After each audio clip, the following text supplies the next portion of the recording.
దావీదు కీర్తన 34:8. యెహోవా ఉత్తముడని రుచి చూసి తెలుసుకొనుడి, ఆయనను ఆశ్రయించు నరుడు ధన్యుడు. ఆమేన్.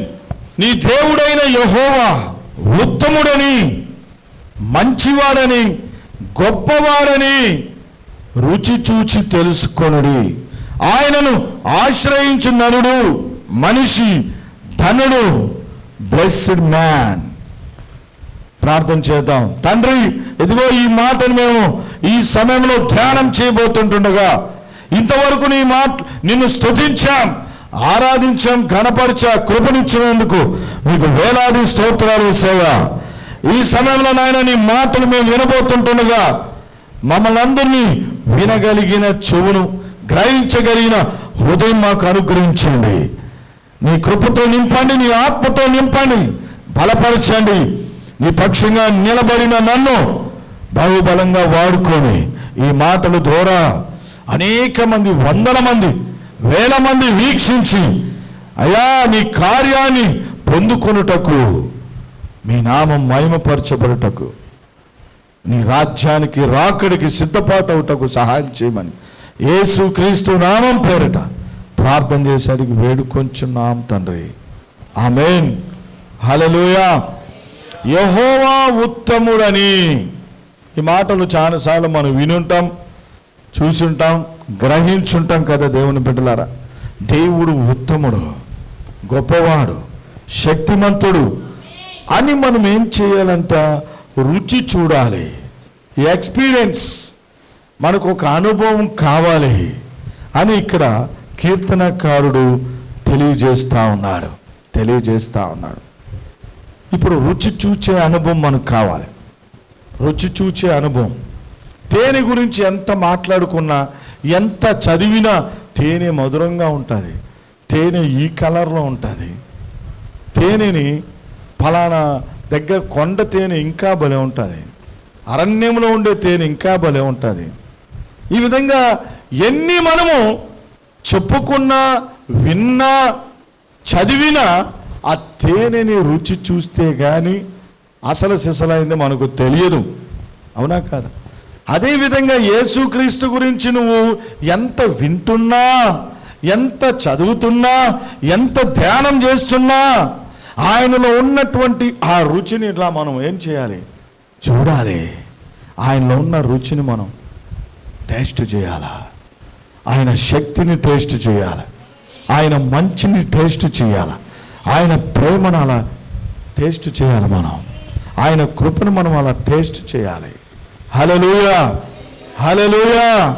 ఎంత వింటున్నా నేను దేవుని బిడ్డనే, నా పేరు ఇది, నా పేరు అది, నా పేరు అది, దేవుని నమ్ముకో, దేవుని, అది నిజమే, మంచిదే. ఇప్పుడు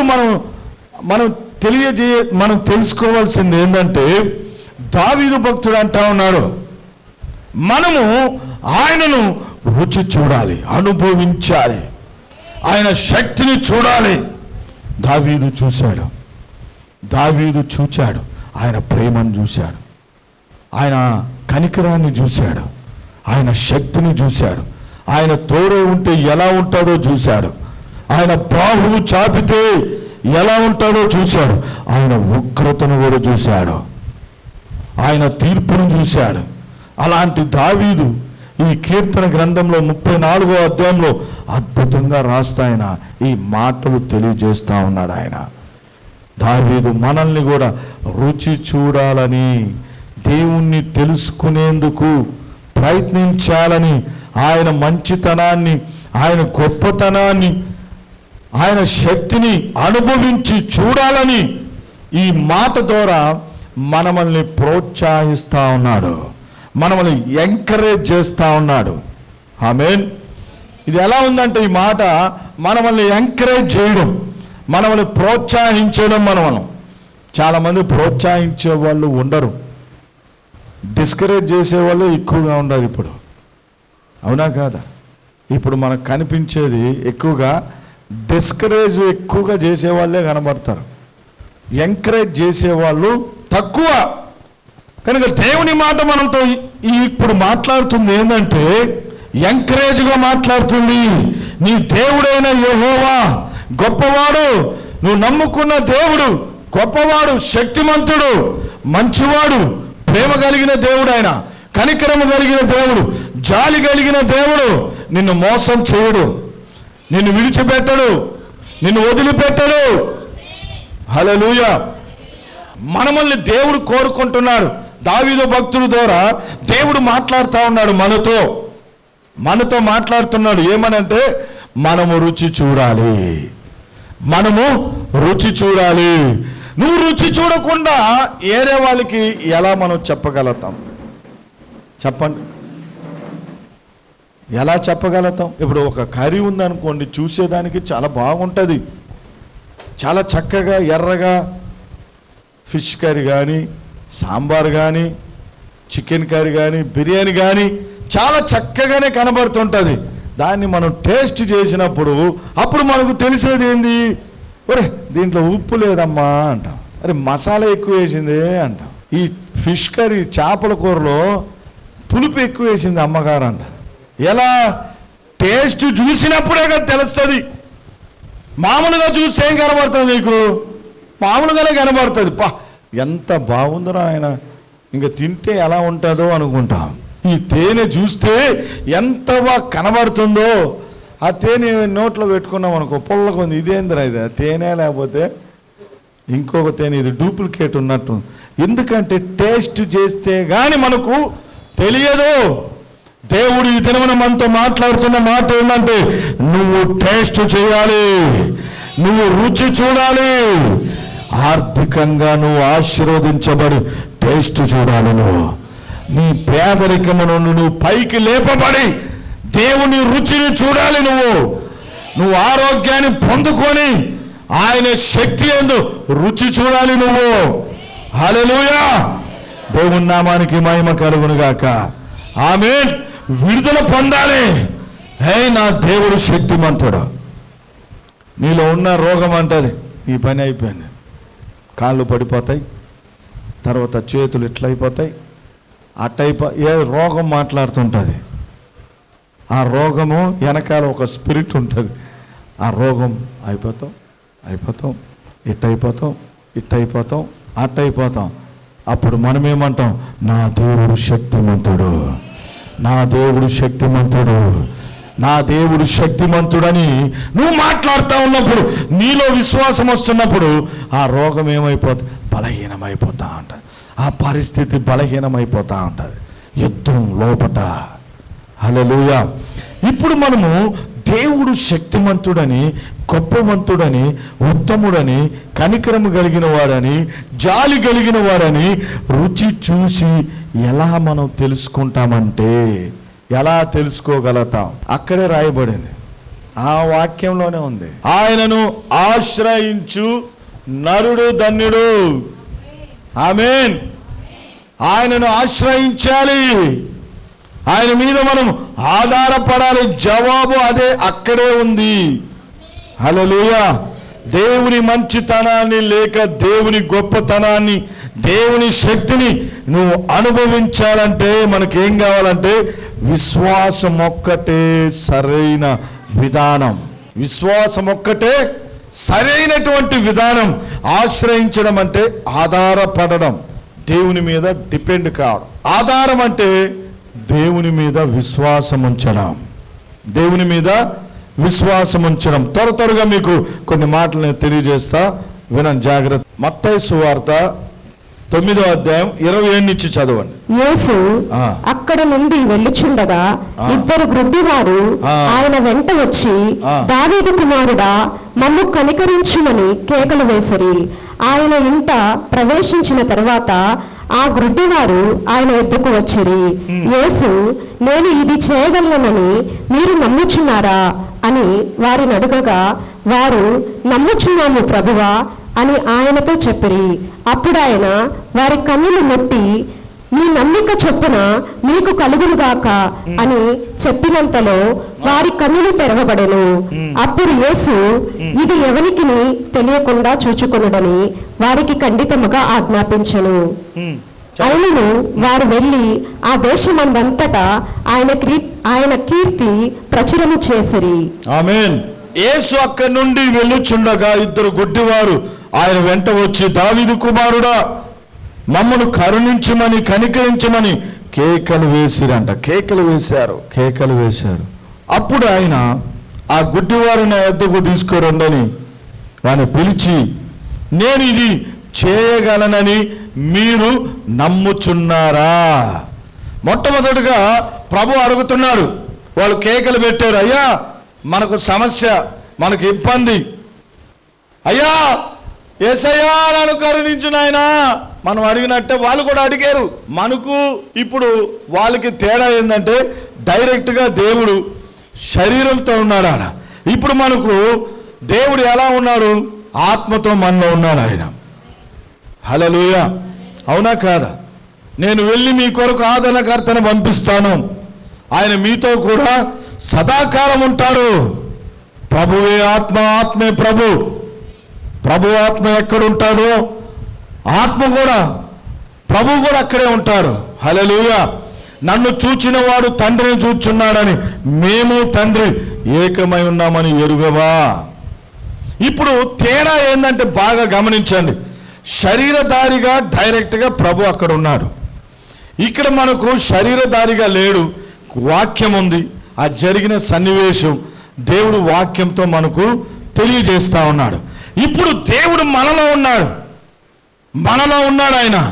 మీలో ఉన్నవాడు లోకంలో ఉన్నవాని కంటే గొప్పవాడు. హల్లెలూయా. ఇప్పుడు వాళ్ళు ఏం చేశారంటే ప్రార్థన చేశారు, దావీదు కుమారుడా మమ్మల్ని కరుణించము. వాళ్ళని తీసుకోరండి అన్న. ప్రభు వాళ్ళని దగ్గరికి తీసుకోరండి అన్న. బాగా వినండి. తీసుకొని వచ్చిన తర్వాత, అయ్యా మాకు కన్నులు లేవు నాయన, మాకు చూపు లేదు, మేము గుడ్డి వాళ్ళమి, మా కన్నులు తెరిపించని అరుస్తా ఉన్నారు. కేకలు పెడతా ఉంటే ఆయన ఆ గుడ్డి వారితో ఈ విధంగా అన్నారు, నేను ఇది చేయగలనని మీరు నమ్ముచున్నారా అని వాళ్ళని అడగా, వారు నమ్ముచున్నాము ప్రభువా అని ఆయనతో చెప్పిరి. అప్పుడు ఆయన వారి కన్నులు ముట్టి మీ నమ్మిక చొప్పున, ఇంకా వాళ్ళకి అప్పగిచ్చేసారు, మీ నమ్మిక చొప్పున మీకు ఇప్పుడు కలుగునుగాక అనగానే వాళ్ళ కన్నులు తెరబడ్డాయి. అప్పుడు యేసు ఇది ఎవరికి తెలియకుండా చూచుకొనుడని వారికి ఖండితముగా ఆజ్ఞాపించెను. అయినను వారు వెళ్ళి ఆ దేశమంతటా ఆయన కీర్తిని ప్రచురము చేసెను. దేవుడు మనల్ని బాగు చేస్తే కూర్చుంటామా? దేవుడు మనకు అద్భుతం చేస్తే కూర్చుంటామా? చెప్పండి. కూర్చునేవాడంత బుద్ధిహీనుడు ఎవరు ఉండరు ప్రపంచం. అంతకన్నా కృతజ్ఞత లేని వాళ్ళు ఉండరు. కానీ ప్రభువు చెప్పారు, వాళ్ళు అయినా కానీ వాళ్ళు చూస్తున్న వాళ్ళు అడుగుతారు కదా, రే మొన్నటిదాకా గుడ్డోడు కదరా, ఎలా అయిపోయాడు? మొన్నటిదాకా సైకిల్లో తిరుగుతా ఉన్నావు, ఇప్పుడు ఏందిరా బుల్లెట్లో తిరుగుతున్నావు?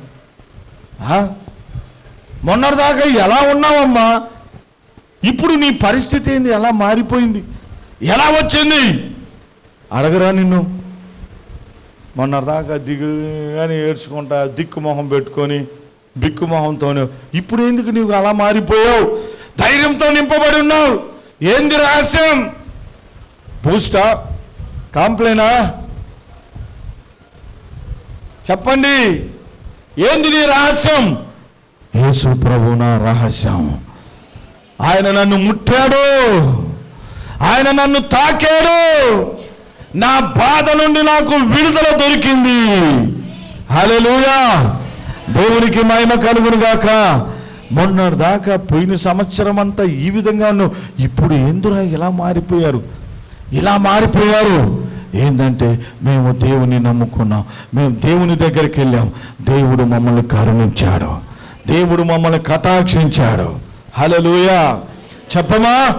చెప్పండి, చెప్తామా లేదా?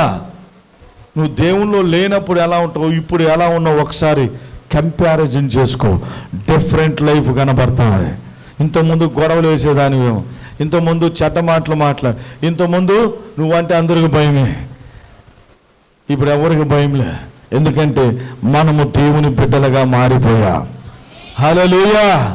అంతా వ్యత్యాసం కనబడుతుంది.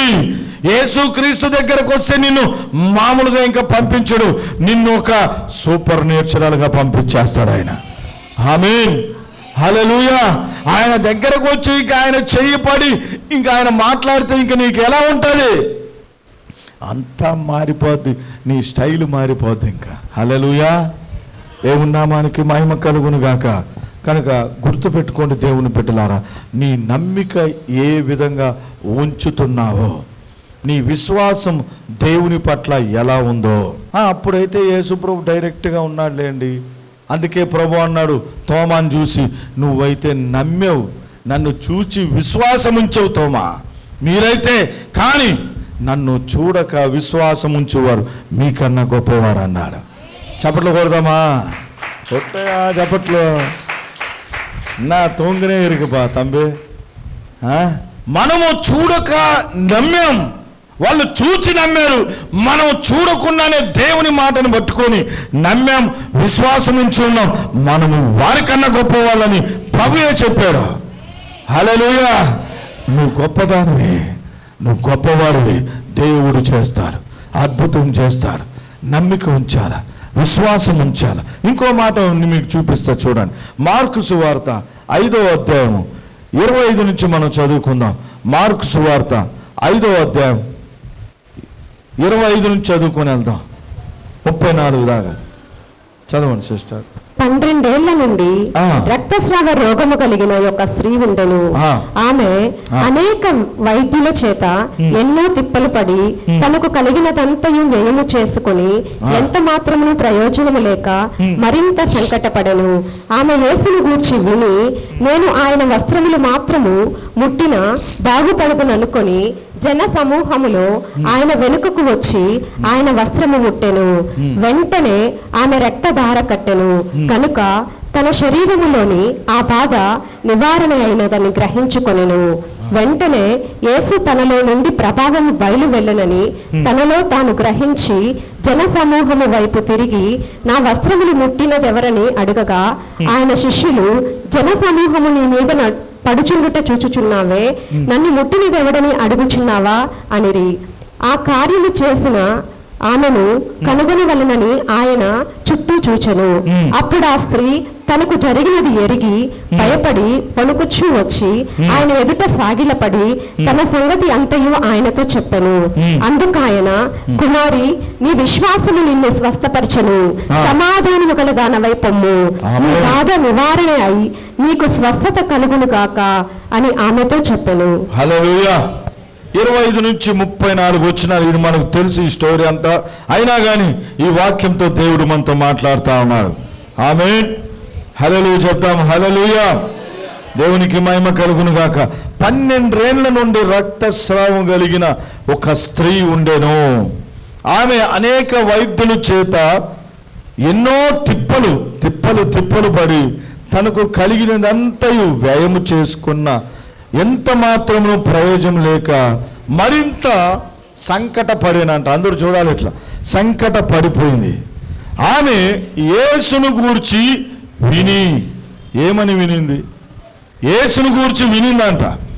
యేసయ్యను గూర్చి విని, నేను ఆయన వస్త్రములు మాత్రము ముట్టిన బాగుపడుదుననుకొని ముందుగానే ఆమె ఏమైపోయిందంటే ప్రిపేర్ అయిపోయింది. యేసుక్రీస్తు గురించి విన్నది. యేసయ్య గురించి ఏమని వినింది చెప్పండి? వినిందాను. విని 12 సంవత్సరాలుగా రక్తస్రావంతో బాధపడుతున్నాను ముందుగానే డిక్లేర్ అయిపోయింది. నేను వెళ్ళి ఈ వ్యాధిని ఎలా నేను చెప్పుకోగలుగుతాను? ఇంతమంది పురుషులు ఉన్నారే. హల్లెలూయా. కొన్ని సందర్భాల్లో మన వాళ్ళే, రక్షించబడిన వాళ్ళే, బాప్తిజం తీసుకున్న వాళ్ళే పాస్టర్ని అడుగుతారు. అంటే మీకు తెలిసి ఈ యొక్క పరిస్థితిలో ఉన్నవాళ్ళు, పాస్టర్ గారు నేను ఈరోజు మందిరానికి రావచ్చా, ప్రభు బల్లలోనే పాల్గొనొచ్చా? ఏం పాస్టర్ గారు అడుగుతారు కదా, ప్రభు బల్లలోనే పాల్గొనొచ్చా, చర్చిలోకి రావచ్చా? చర్చికి రావచ్చా? నీకు మరి ఇబ్బంది లేకపోతే రావచ్చు, ఇబ్బంది లేకపోతే నో ప్రాబ్లం, ఏమనుకోదు. చెప్తున్నాను, ఎంతోమంది ఈ మాటలు తీసుకోవాలి.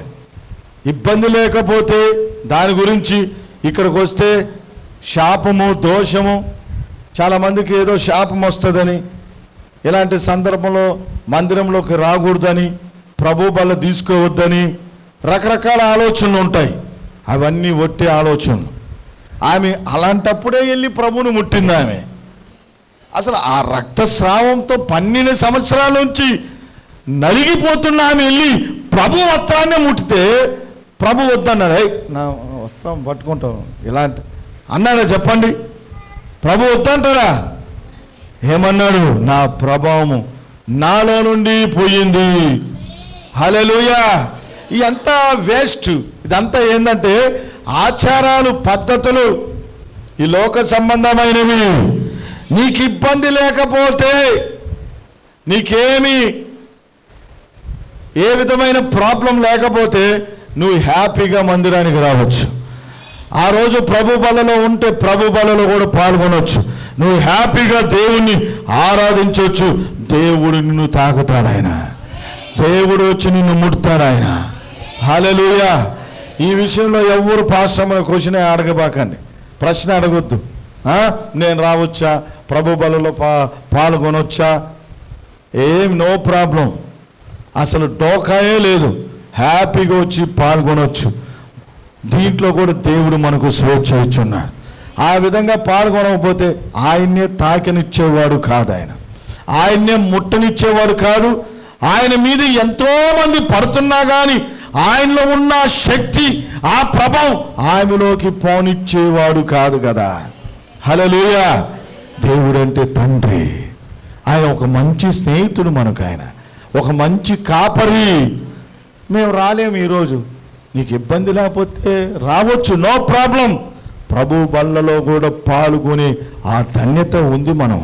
మనం ఆత్మ సంబంధులం, మనం పైనున్న వాళ్ళం, మన పౌరస్థితి పైనదుంది. ఇంకా ఆత్మ విచక్షణ అనేది కొంతమందికి తెలియదు. అబ్బో అది మురికి, అది మైలం. ఏ మురికి లేదు, మైలం లేదు. ఎక్కడి నుంచి వస్తుంది? అంతా శరీరంలో నుంచే వచ్చేది, అంతా శరీరంలో నుంచే వస్తుంది. అవునా కాదా? శరీరంలోనే ఉన్నాయి అంతా. హల్లెలూయా. కనుక ఆ విధమైనవి ఏమీ లేవు. ప్రభువు ముట్టాడు, ఆమె ముట్టింది. ప్రభువులో ఉన్న శక్తి, ప్రభావం ఆమెలోకి వెళ్ళింది. మనకు కావాల్సింది ఏంటంటే విశ్వాసం కావాలి, దేవుని మీద నమ్మకం కావాలి. ఇక్కడ ఉన్నటువంటి శాస్త్రులు, పరిసయ్యులు, సద్దుకయ్యులు ఏమంటారంటే, మత్తయి సువార్త 22వ అధ్యాయం 29వ వచనంలో చదివితే, అందుకు వారు లేఖనమును గాని మీరు దేవుని శక్తిని గాని ఎరుగక.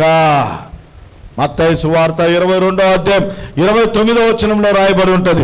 యేసు ప్రభు అంటున్నాడు, పరిసయ్యులతో, సద్దుకయ్యులతో, శాస్త్రులతో వీళ్ళకి ఒకటే తుమ్మినా తగ్గినా ఏదొచ్చినా ఆచారమే, ఏదొచ్చినా ఇదేంది విశ్రాంతి దినం కదా, అదేంది అన్నీ. రే బాబు, విశ్రాంతి దినాన్ని పెట్టింది మీ కొరకు నాయన, నా కొరకు కాదు. ఒక గొర్రె పిల్ల గుంటలో పడితే విశ్రాంతి దినమని దాన్ని లేపకుండా ఉంటావా? ప్రభువుని ఎన్ని మార్లు క్వశ్చన్లు అడుగుతున్నారు ఈ పరిసయ్యులు, ఈ సద్దుకయ్యులు, ఈ శాస్త్రులు. చెప్పండి, ఇప్పుడు కూడా మనలో ఉన్నారు శాస్త్రులు, మనలో ఉన్నారు పరిసయ్యులు, మనలో ఉన్నారు ఈ సద్దుకయ్యులు. ఇప్పుడు మనకు 2 పోరాటాలు అయిపోయింది, లోపట బయట. మనలో నుంచే లేచారు సేవకులు, మనలో నుంచే లేచారు కొంతమంది దేవుని బిడ్డలు అని చెప్పుకునే ఈ శాస్త్రులు, ఈ పరిసయ్యులు, ఈ సద్దుకయ్యులు. వీళ్ళతో పోరాడాలి ఒక పక్క, ఇంకో పక్క మనము ఎవరితో పోరాడాలి? అన్యులతో పోరాడాలి. ఒకప్పుడు అన్యులతోనే పోరాడుతున్నాం. ఇప్పుడు ఈ సోషల్ మీడియా వచ్చింది, అప్పటి నుంచి ఏమైపోయిందంటే వీళ్ళతో కూడా పోరాటం ఎక్కువైపోయింది. మీరు లేఖనములు కానీ దేవుని శక్తిని కానీ ఎరుగక, అంటే తెలియక పొరబడుచున్నారు, అంటే కన్ఫ్యూజ్ అయిపోతున్నారు, తారుమారైపోతున్నారని ప్రభువు తెలియజేస్తా ఉన్నాడు. అక్కడ ఎట్టుంది, ఇక్కడ ఎట్టుంది, అక్కడ అట్లా ఉందా, ఇట్లా ఉందా. దైవ సేవకులే స్వస్థత లేదని, దేవుని శక్తి లేకపోతే ఇంకెందుకు. చూడు మన శర్మ ఎట్లునే శర్మ 2020లో ఆయన పరిస్థితి ఎలా ఉన్నింది నేను చూచినప్పుడు. ఎలా ఉంది అన్న ఎట్టునే, మీరే సాక్ష్యంగా ఎట్టున్నాడు. ఇప్పుడు దేవుడు కాపాడేడే లేడు, దేవుని కాపుదలే కదా. డాక్టర్ ఏమన్నాడు ఆ రోజు, ఆయన సంపత్ కుమార్ ఏమన్నాడు, సునంద ఏమనింది మేడం 85% సంతకం పెట్టిలా. ఈయనొక్కడే ఆ రోజు ఆ ఐసీలో నార్మల్గా ఉన్నాడు. ఈయనతో పాటు ఆపరేషన్ చేసిన వాళ్ళందరూ కోమాలోనే ఉన్నారు. నన్ను ఒక్కటే పంపించింది సునంద డాక్టర్ అమ్మ. నేను ఒక్కనే పోతే ఈయనతో పాటు జరిగిన అనేక మంది ఆయనలో లేరు. మరి శర్మ ఒక్కడే నీళ్ళు తాగుతా ఉన్నాడు. నేను వచ్చే లోపల నీళ్ళు తాగుతా ఉన్నాడు. రక్తం అక్కడక్కడ మరకలు. ఒకే ఒక వ్యక్తి ఉన్నాడు అంత పెద్ద ఐసీలో. ఎవరు నిన్ను తప్పించింది, ఎవరు నిన్ను కాపాడింది? దేవుడు. చెప్పు గట్టిగా, యేసయ్యా. మరి దేవునికి శక్తి లేదని బోధించమంటే ఎలా చేస్తాం? మన దేవునికి శక్తి లేదా? హల్లెలూయా. ఇప్పుడు రాను ఏమైపోతుందంటే తెలుసా, సేవకులు ఏం చేస్తున్నారంటే యేసు ప్రభువుకి శక్తి ఆడుందమ్మా, ఆ రోజుల్లో అయితే ఇప్పుడు చేస్తా అన్నట్లుగా వచ్చేస్తున్నారు ఈ పరిసయ్యులు, సద్దుకయ్యులు, శాస్త్రులు. అలాంటి వినకండి, అలాంటి బోధల మీద చెవి పెట్టొద్దు. దశంభాగాలు ఇవ్వద్దు. ఎందుకు ఇవ్వాలి? దేవుని వాక్యం అంటా ఉంది. అవునా కాదా చెప్పండి. ఎంతమంది, కొంతమంది అవి భలే స్టేటస్లో పెట్టుకోవడం ఇతరులకు చెప్తా ఉన్నారు. చూడు దశంభాగాలు ఆయన ఇవ్వద్దని చెప్తున్నాడు. అబ్రాహాము షాలేము రాజుని ఎదుర్కొని 10వ వంతు అంతా అర్పించాడు. దేవుడు చెప్పాడు అబ్రాహాముకి చెప్పాలి. యాకోబు అర్పించాడు. వాళ్ళకి ఎవరు చెప్పారు? దేవుని వాక్యం. వాళ్ళకి దేవుని ఆత్మ ప్రేరేపణ. హల్లెలూయా. అపోస్తలులు పాదాల దగ్గర తీసుకొని వచ్చి పెట్టారు. ఆస్తులు అమ్మి వాళ్ళే అమ్మేసుకొని వచ్చి పెట్టారు. వాళ్ళు ఏం చెప్పలేదు, వాళ్ళే పెట్టారు. హల్లెలూయా. అది దేవుడిచ్చిన ఆజ్ఞ. మనకు 90% నువ్వు అనుభవించమన్నాడు. 90% నువ్వు తీసుకో, 10% నాకు ఇవ్వు అన్నాడు ఆయన. నా మందిరంలోకి తీసుకోరా. ఎందుకని? మందిరం యొక్క అభివృద్ధి కొరకు, మందిరం యొక్క క్షేమాభివృద్ధి కొరకు. ఎలా వస్తుంది చెప్పండి? ఎలా ధనం వస్తుంది? మనకి ఎవరైనా ట్రంప్ పంపిస్తాడా? ఎవరు ఇస్తారు? దేవుడు ఎట్ట పంపిస్తాడు? దేవుడు ఏదైనా తన వాక్యం ద్వారానే. ఆనాడు లేవీయుల్ని వాక్యముతో, ఆజ్ఞతో పోషించాడు ఆయన. వాళ్ళందరూ క్రమంగా ఆ విధంగా తెచ్చారు. ఆ విధంగా జరిగింది. అదే రీతిలోనూ జరుగుతుంది. ఇప్పుడు ఈ పరిసయ్యులు, సద్దుకయ్యులు, శాస్త్రులు ఎక్కువైపోయి ఏమంటున్నారంటే రకరకాల బోధలు తీసుకొని వస్తున్నారు. ఒకడు స్వస్థత లేదంటాడు, ఒకడు భాషలు లేదంటాడు కదా, ఒకరు ఇంకోటి లేదంటారు, ఇంకోటి లేదంటారు. అసలు ఇంకోటి రోజులు పోతే యేసు ప్రభు దేవుడు కాదనేస్తారు. అలాంటి అయిపోతున్నాయి. కనుక ఏదంటే అవి మనము మనసు పెట్టక మనము దేవుని వాక్యం కరెక్ట్గా ఉన్న సత్యంలోకి మనం వెళ్దాం. హల్లెలూయా. కనుక లేఖనములు కానీ దేవుని శక్తిని కానీ మీరు ఎరుగక, తెలియక ఏమైపోతున్నారంటే పొరపాట్లో వెళ్ళిపోతున్నారు, కన్ఫ్యూజ్లోకి వెళ్ళిపోతున్నారు. ఎరగాలి, తెలుసుకోవాలి, సత్యాన్ని గ్రహించాలి. ఆమె గ్రహించింది, ఆమె వెళ్ళి ముట్టింది, దేవుని శక్తి ప్రభావం ఆమెలోకి వెళ్ళిపోయింది. హల్లెలూయా. మనం విశ్వాసం పెంచుకోవాలి, మనలో విశ్వాసం పెరగాలి. మనలో విశ్వాసం ఏం కావాలంట? పెరగాలి. దేవుని బిడ్డలారా, పెరిగి ముందుకు పోవాలి. ఆమేన్. హీనతలు అడ్డుకుంటున్నాయి, బంధకాలు అడ్డుకుంటున్నాయి. అందుకనే దేవుని శక్తిని చూడలేకపోతున్నా, దేవుని అద్భుతాలు చూడలేకపోతున్నా.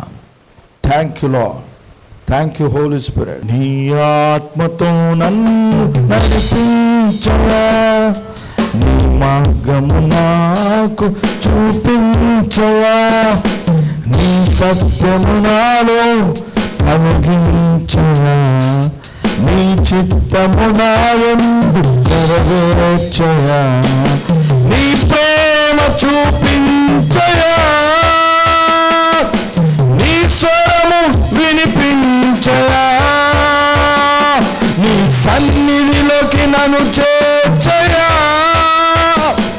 పరిశుద్ధాత్మను కుమ్మరించయా కరుణించుదేవా కృప చూపుమయ్యా నా తోడు నీవై నడిపించేసయ్యా కరుణించుదేవా కృప చూపుమయ్యా నా తోడు నీవై నడిపించేసయ్యా. తండ్రి, ఈ మాటలు ఉన్న నీ బిడ్డల్ని నాయన ఇదిగో నీ పాదాల దగ్గరకు తీసుకొస్తున్నా, నీ చెంతకు తీసుకొని వస్తున్నాను. క్రియలతో కూడిన విశ్వాసం కావాలి, క్రియలతో కూడిన విశ్వాసం మాకు కావాలి అయ్యా. లేఖనాల్ని అయ్యా నీ యొక్క శక్తిని అనేక మంది ఎరుగక పొరపడుతున్నారు. మేమైతే ఎరిగి విశ్వాసం ఉంచి నీ శక్తిని పొందుకునే వాళ్ళగా ఉన్నాం నాయన. సహాయం చేయండి.